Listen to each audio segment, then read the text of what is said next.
Salam, hər vaxtınız xeyir. Bugünkü videomda mən yumuşacıq, dadlı ponçiklər resepti paylaşacağım. Ponçiklərin içərisi həm şirin, kremli, həm də ətli olacaqdır. Gördüyünüz kimi burada bir dənəsini kremli, içərisi kremli olanı sizə göstərirəm.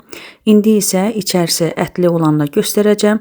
Hər iki içərisi naçinkalı olan ponçiklər çox yumuşaq və dadlı alınır. Keçirəm hazırlanma qaydasına.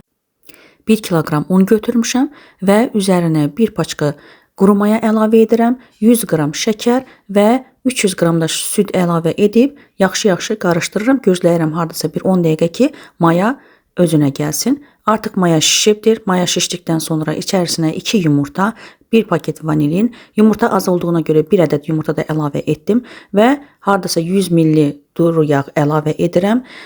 Daha sonra lazımı qədər süd yenə əlavə edirəm. Hardasa 150 ml mən yenə süd əlavə etdim və xəmiri əvvəlcə bu şəkildə qarışdırıram ki, bütün inqrediyentlər hamısı qarışsınlar. Daha sonra unu əlavə edib bu şəkildə yoğururam xəmiri. Xəmir çox yumşaq olmalıdır. Əvvəlcə çəngəl vasitəsilə etdim, daha sonra əlimlə xəmiri yoğururam. Burada ən əsası odur ki, xəmir çox yoğrulmalıdır.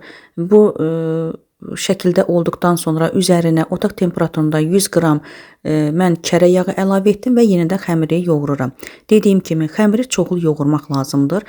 Hətta belə bir şey də var ki, xəmiri əlinizdə yoğuran zaman xəmir artıq acımalı olmalıdır.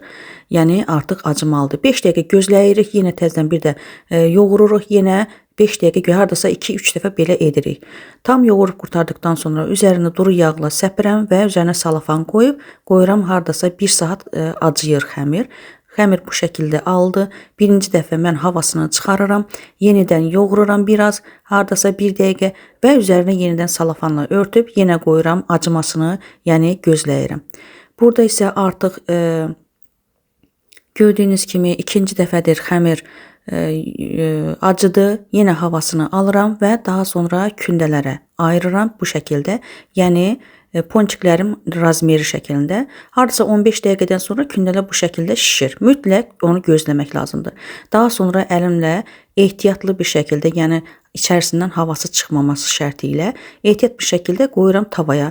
Tavanın da içərisini gördüyünüz kimi yağla biraz yağını çox edirəm və mütləq burada belə bir sir var. Üzərini xörək qaşığı ilə pastayanlı bir tərəfi qızarana qədər üzərinə yağ, qaynar yağ tökürəm. Onda gördüyünüz kimi pışqalar çox gözəl köpürlər.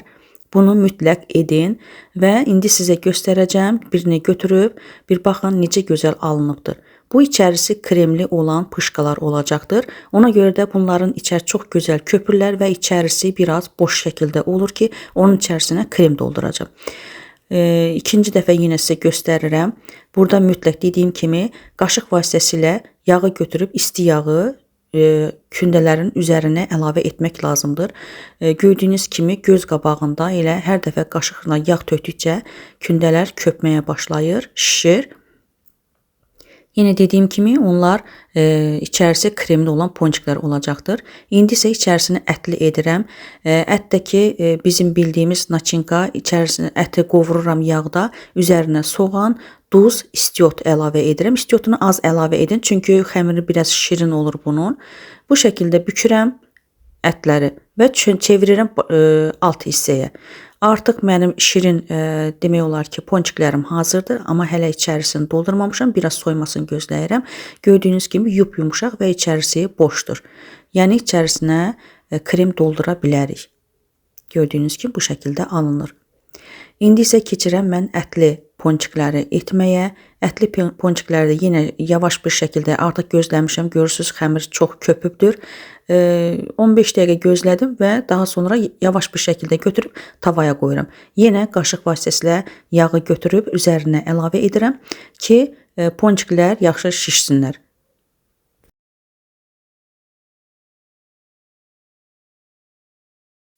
Artıq obyomunu özünüz görürsünüz, necə şişibdir və bunları da götürürəm, yenə qoyub bişirirəm axıra qədər. Artıq içi ətli ponçiklərim də hazırdır. Yumşaqlığını özünüz görürsünüz. İçərisini isti şəkildədir hələ və içərisini sizə göstərirəm. Görürsüz necə gözəl bişibdir. İnanın o qədər dadlı olur ki, mütləq hazırlayın. Çox gözəl alınır. İndi isə keçirəm mən içərisini kremlə doldurmağa. Artıq soyuyubdur ponçiklər. İçərisini kremlə hamısını doldururam bu şəkildə. Başqa bir şəkildə torbadan da istifadə, krem torbalarından da istifadə edə bilərsiniz. Mən belə asan gördüm və videonun başında göstərdiyim kimi içərisi çox gözəl kremli olur.